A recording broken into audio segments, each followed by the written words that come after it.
Olá, irmãos, graça e paz. No 28º dia de campanha de oração, referente ao dia 29 de maio, chegamos ao fim, de mais um livro, no caso agora o livro de Jonas, capítulo 4. Chegamos aí na reta basicamente final, né, da nossa campanha de oração, faltando apenas 10 dias agora para terminar. Mas continuando no estudo e nas reflexões em Jonas, é interessante aqui destacar o descontentamento de Jonas com toda aquela situação. Recapitulando, no capítulo 3, ele pregou contra Nínive, profetizou contra Nínive, e o povo se arrependeu, reconheceu e se arrependeu de todo o coração ao Senhor, e o Senhor se arrependeu do mal que ele pretendia fazer a Nínive. A ideia aqui que ele mudou de ideia, ele decidiu não mais destruir Nínive. E aí com isso Jonas ficou descontente, ele ficou irado porque Deus perdoou o povo de Nínive. É interessante aqui até que ele fala, né? Ele orou ao Senhor e disse: Ah, Senhor, não foi por isso que eu disse, estando ainda na minha terra? Por isso me adiantei fugindo para Tarsis, pois sabia que és Deus clemente e misericordioso e tardio em irar-se e grande em benignidade, e que te arrependes do mal. Então aqui a gente vê que Jonas já sabia do que iria acontecer. Ele iria pregar ao povo de Nínive. Provavelmente ele achava que o povo de Nínive ia se arrepender e Deus iria perdoar, porque ele sabia que Deus era misericordioso, ele sabia que Deus era bondoso e benignidade.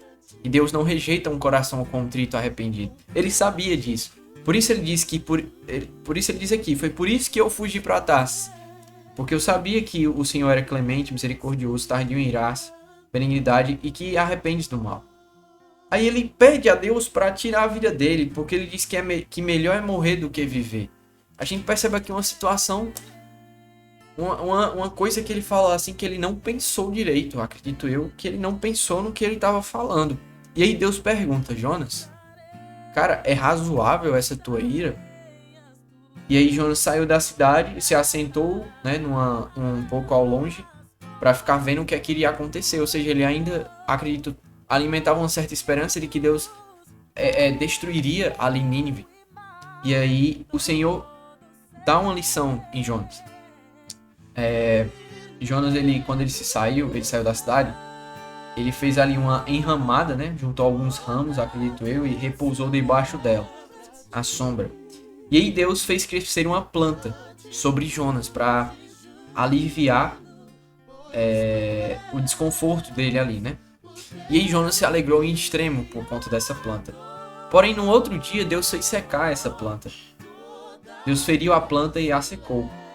E nascendo o sol, veio o vento calmoso oriental. O sol bateu na cabeça de Jonas, de maneira que ele desfaleceu e pediu novamente a morte. Melhor é morrer do que viver.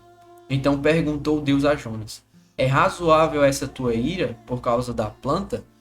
E aí ele respondeu: É razoável a minha ira até a morte. A gente vê aqui como uma criança emburrada, A atitude de Jonas demonstra muito isso, como uma criança, um adolescente que você faz alguma coisa, não é nem você, ela não entende muito bem a situação.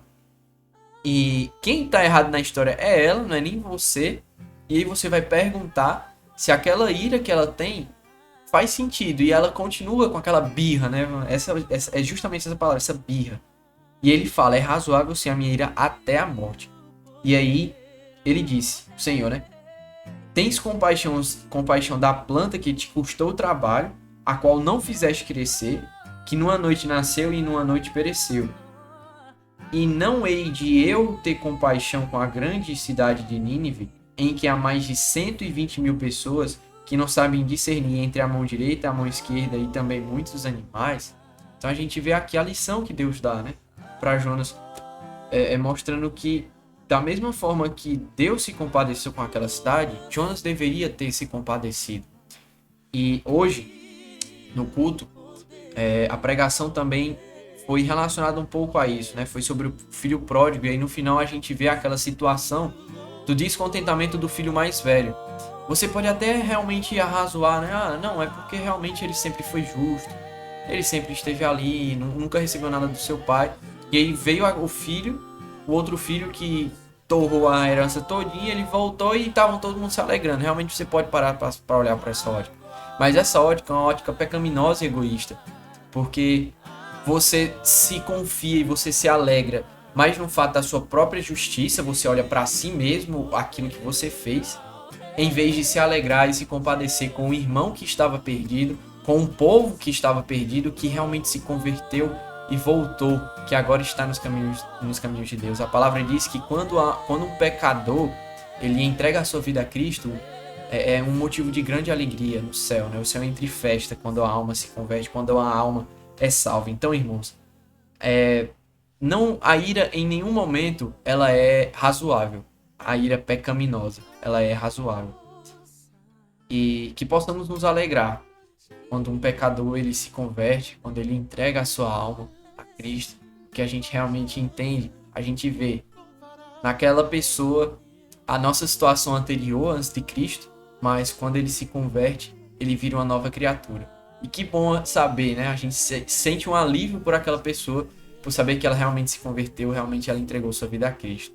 Então que possamos nos alegrar nisso e que não possamos dar lugar à ira e agir como Jonas agiu, né? Como uma criança mimada, com birra. E é isso. Que Deus possa estar te abençoando e até mais.